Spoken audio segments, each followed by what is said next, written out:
ভাই মেয়ে আমাদের খুবই পছন্দ, দাবি দেওয়া কিছুই নেই। ওই ছেলে বিদেশে পড়তে যাবে তো, পড়া খরচ বাবা 5 লাখ মতন দিলেই হবে। 5 লাখ টাকা? চমকাচ্ছেন কেন ভাই? ছেলে যদি চাকরি পায় আপনার মেয়ে তো সুখে থাকবে, আমি আর কদিন বাঁচবো। আব্বা, কি রে মা, তুই কাঁদছিস কেন? তোমার জামাই আমাকে বাড়ি থেকে বের করে দিয়েছে। কেন, কি হয়েছে? ওর বিয়ে হওয়া 5 বছর হয়ে গেল। বিয়ের সময় যে টাকাটা দিবা বলেছিল সেটাও দিলা না, তাই ও আমার প্রতি অত্যাচার করছে। কি 5 বছর হয়ে গেল এখন পনের টাকা দেয়নি? এটা আচ্ছা ছোট না?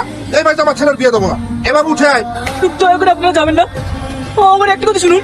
আপনার আর একটা কথাও আমি শুনতে চাই না, এই চলে আয়। কি টাকার জন্য তোমার বোনকে বাড়ি থেকে বের করে দিয়েছে?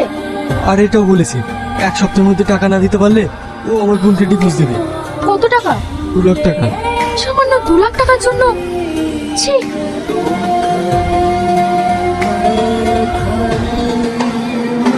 এই নাও 2 লাখ টাকা, ওদের মুখে গিয়ে ছুঁড়ে মারো।